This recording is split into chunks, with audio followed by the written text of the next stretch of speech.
Hello, good evening. Welcome to North West Tonight, Monday evening. Thank you for joining us. I'm Roger Johnson. Here's our top story. Tributes are paid to a mother killed in a triple stabbing in Manchester. 2 others are critically injured. A man has been arrested in connection with the attack last night in Gorton. We'll have the very latest for you. Also tonight, fighting for survival, the Lancashire Animal Sanctuary facing a huge funding shortfall as the cost of living crisis bites. Not exactly a plain job. We're airside with Manchester Airport's roving rangers. Keeping an eye on the runway is crucial to what we do, so we're inspecting it every 4 hours. We're looking at the actual surface to make sure it's not got any holes in it. And we start the week off on a rather disappointing note. Cloudy skies in Longton, Lancashire for March. How are we doing for the rest of this week? Certainly is going to be windy. Join me at the end of the programme. I'll give you all the details.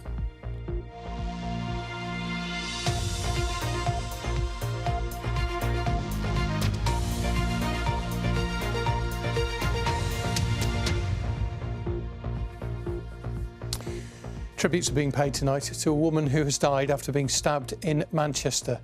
Alberta Obinim, who was 43, was one of 3 people stabbed in the attack which happened in Gorton last night.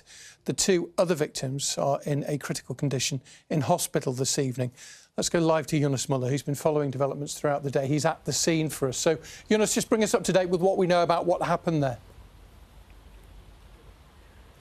Roger, more detail has started to emerge this evening over an incident which Greater Manchester Police say will have sent shockwaves through a community who either witnessed the attack or who have learnt of it today. We know that officers arrived here at around 11 o'clock last night. 3 people had suffered serious injuries, a 17-year-old girl, but also a 43-year-old woman and also a 64-year-old man. Police arrested a 22-year-old man at the scene. Now, that 43-year-old woman has been named locally as Alberta Obinim. She was known quite well here in the local community. A number of people have described her as being like a mother figure, somebody who was well known as part of the local church. She was Ghanaian, but also she would say hello, and she was often there when people wanted to speak to her when she walked past.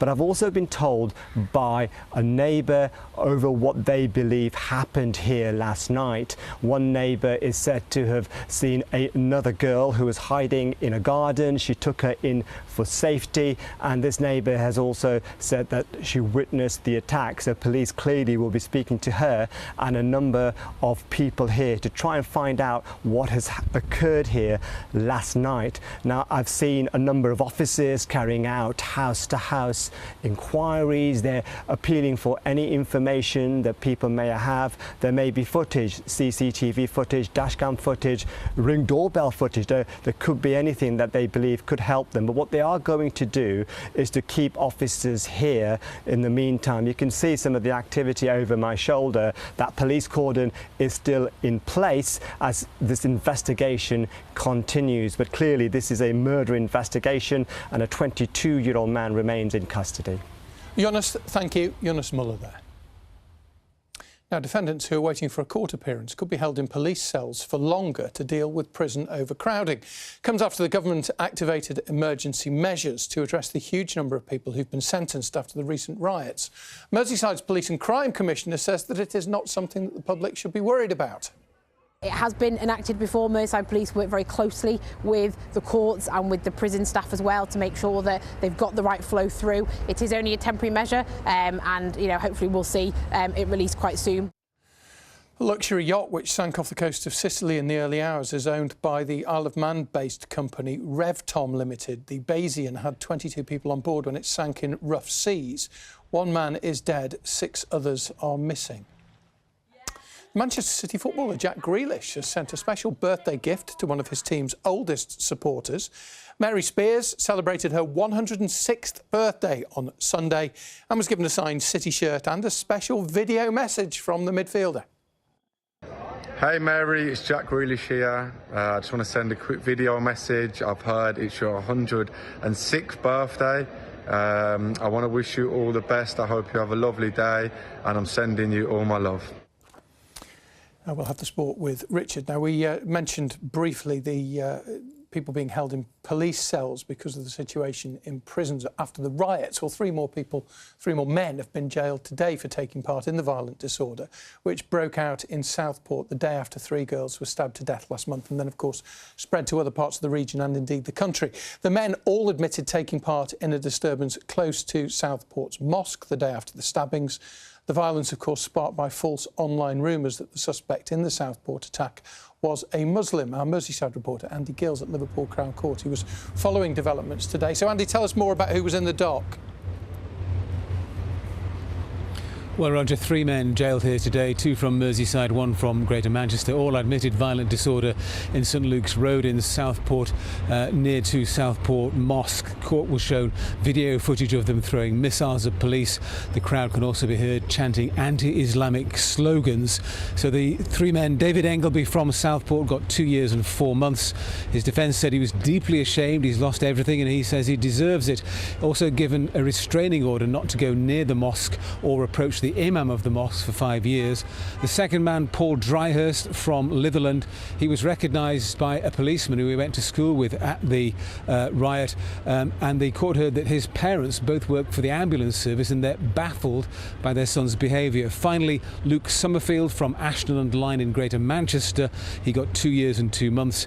The video also showed him, as well as taking part in the violence, of protecting a photographer who was being attacked by other members of the crowd. Again, in this situation, Andy, from the judge who was sitting in court today. Yes, this is Judge Dennis Watson. He's presided over a number of these trials of people who took part in the violence. He pointed out that Summerfield must have travelled 50 miles from Ashton-under-Lyne to get to Southport to take part. He said in the case of Dryhurst he could have suspended that jail term, which was 2 years, but chose not to because he needed to send a deterrent message. The judge said there were aggravating factors, lots of people taking part. There was a racial and religious element to it. It happened in a busy street where families were nearby. Judge Watson said it would be wrong and misleading to look at the actions of individuals in isolation because violence feeds on itself. He said events gain a momentum of their own. That's why we're getting these salutary sentences given out. There'll be more sentences handed out at this court and at other courts in the Northwest in the coming days and weeks. Andy, thank you very much. Andy Gill there live for us in Liverpool tonight. Now, something we've reported on a number of times over recent years is the number of charities which are facing difficulties as the cost of living crisis has seen both donations fall and an increase quite often in demand for their services. And it has affected lots of our animal charities, as we have told you before. Well, one organisation in Lancashire says that it is struggling to raise the £30,000 that it needs every month. And at the moment, it is in severe risk of closing. Kaylee Watterson's been to see them. 3-week-old kittens being hand-reared. They're just some of the 150 animals being cared for by the team at Woodlands Animal Sanctuary in Holmeswood in West Lancashire. Some of the animals, like ponies and goats, have been rescued and live on the site permanently. But the charity also rehomes the many cats and kittens that pass through their doors. The demand is absolutely through the roof. We put that down to 2 factors, really. Lots of people bred cats in COVID and sold them at a profit. And then when the bottom dropped out of the market, essentially, those cats ended up either on the street or in rescue or whatever else. And then the cost of living. We've got less people giving us money, and we've then got people giving up their animals because they can't afford to keep them. The sanctuary was founded 19 years ago and they have a range of animals from horses to cats, ducks to goats. But their running costs now have reached £30,000 a month, and with the cost of living crisis, they're struggling to get the donations they need. We are at risk, absolutely. I mean, 2 weeks ago we had an appeal and that has allowed us to start very tentatively taking in cats again because we were closed to admissions. The costs are everything from wages to gas and electric, vet bills, you know, nothing exciting, just the daily costs of running an animal sanctuary. You're being a good girl, aren't you? They run regular events to try and raise their income, as well as taking animals out into the community. We've got our biggest event of the year coming up 2 weeks' time, which is our big family fun day. It does us a good amount of fundraising each year but this year we want it to be bigger and better than we've ever done before. Monthly donations is really the big thing that we'd like to get more of, because then at least we know what we can expect to come in each month. We've got a really good following on social media, and if every one of those followers gave us £1 each month, we wouldn't have to fundraise. The volunteers here say they hope they can keep raising the money they need every month to care for these animals and keep their doors open. Kaylee Watson, BBC North West Tonight, Holmeswood in Lancashire.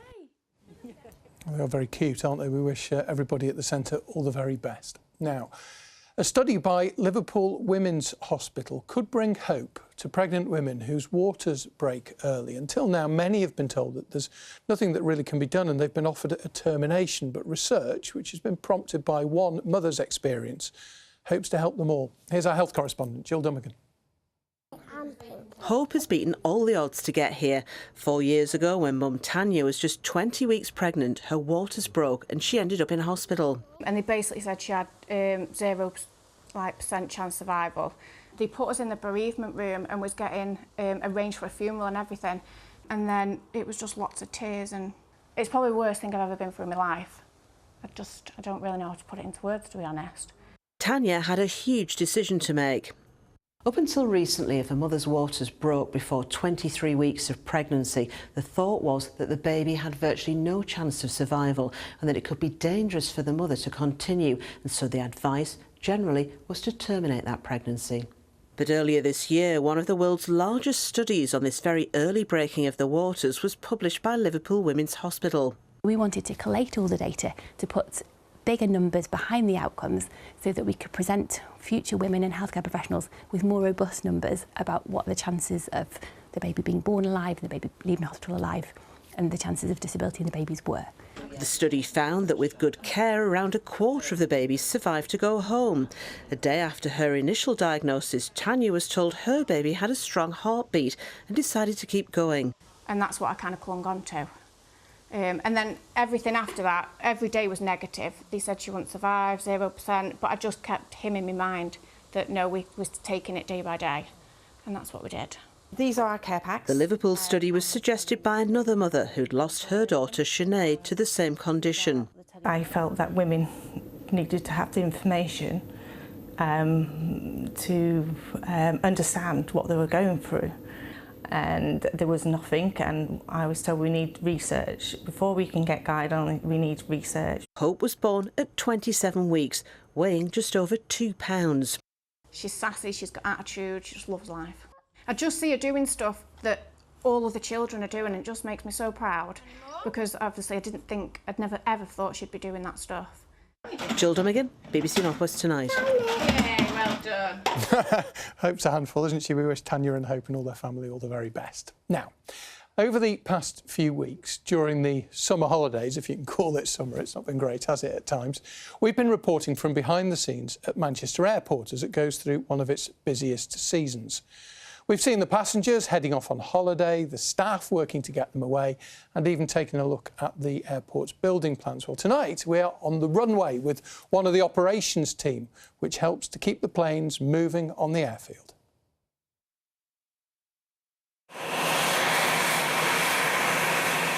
All day, every day, whatever the weather, the airfield operations team oversees safety airside at Manchester Airport. He's not exposed to the elements all the time, but Chris Baxter reckons he's got the best job in the world, most of the time. You kind of think, I wish I was in bed and nicely tucked up, especially in the winter, and you've got sideways rain and then there's a little bit of hailstone thrown in with it. Doesn't feel like the best job in the world then? No. Chris and his 30-strong team go everywhere on the airfield to make sure everything is OK. From guiding some aircraft to their parking places, to inspecting each of the airport's runways, both around 2 miles long, for damage. So we're inspecting it 4 hours, every 4 hours, and we're looking at the actual surface of the runway to make sure it's not got any holes in it and that it's nice and smooth. Chris also files a report on how wet each runway is, which is shared with the pilots who are about to land or take off. There couldn't be a more important time for us in our department to be on the airfield. safety at the moment is critical. There's more and more aircraft, more and more passengers, more and more construction work. Do you get potholes like the roads? No.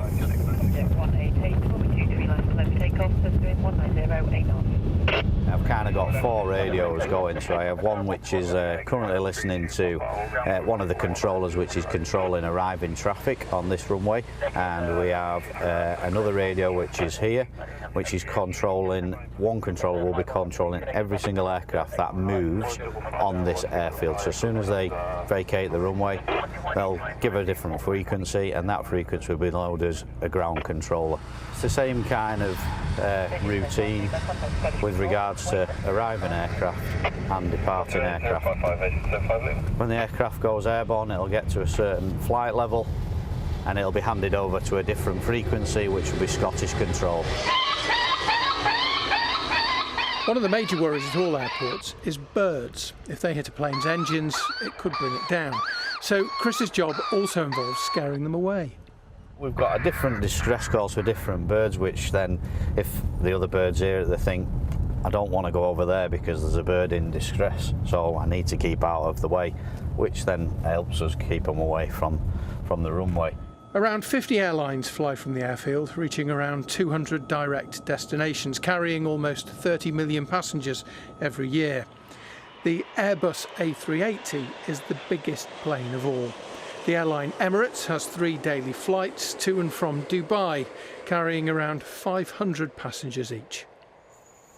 But as well as keeping things running smoothly, a big part of airfield operations involves planning for what might happen, but hopefully never will. If we're not ready for it, then, you know, that's when it kind of all potentially can go wrong. The airfield perimeter is 7 miles long. It's 1,400 acres in total, with 20 miles of runways and taxiways. Do you feel like you know every square inch of this place? I wouldn't say you know every square inch. You know the areas that you go, and to be honest, you'll never know everything here on the airfield. It's ever changing. Lots of people come for a walk and they walk around here on a Sunday. Yeah. I take it you don't? Absolutely not, no. Right, weather on the way with Kay in just a minute. But before that, when she died 4 years ago, Denise Johnson was described as a pioneer of the Manchester music scene. Denise was a singer with a number of bands, including Primal Scream and New Order, and today the first blue plaque celebrating Manchester musicians was unveiled, and it bears her name. The plaque's been placed outside the house in which she lived for almost 40 years, as Mairead Smith reports. 3, 2, 1... Friends, fans and family gathered to see Denise Johnson's blue plaque. She started out in soul, but she crossed genres. She performed with many Manchester bands. She's part of the sound of like New Order, electronic, a certain ratio, but she's also part of the international sound, the international Brit sound. Karen Gabay spearheaded the campaign. She came to this house as a teenager and she never moved. It was very much a family home. Friends were always here, musician friends were here as well. So it was very much part of her personal and musical life, but she never left this part of Manchester. Carly and Nick now own the house and were proud to be part of the celebration. We're having to remind ourselves it's not really about us, it's about Denise, and we're just really proud that that Denise is being recognised in this way. It's been really nice to have Denise's friends come round and say they love the place, they still recognise it. To keep that legacy and piece of social history, particularly in Manchester, is absolutely fab. Happy Monday singer Rowetta, who sang with Denise, was among the crowd. We shouldn't be celebrating it just when she's passed. She should have known how loved and how respected she was when she was here. Aziz Ibrahim, lifelong friend and former guitarist with Simply Red and the Stone Roses, was in a band with Denise. She's loved and respected internationally by tens, if not hundreds of thousands of people. But it's always been a struggle for her, being black and being a woman. She had to fight twice as hard. And that's what it is. It's the inner strength of the person of Denise Johnson that plaque for me represents. I know she's dancing. And a song from a woman who inspired Denise Johnson, Sylvia Tella, who sang with Boney M. With the angels choir. Mairead Smith, BBC Northwest Tonight, Manchester. Know what they have. Fantastic recognition. Someone's just been singing in the corner of the studio. Please don't do it now, will you? Roger! Oh, gorgeous How's the weather? voice. Tell us about the supermoon.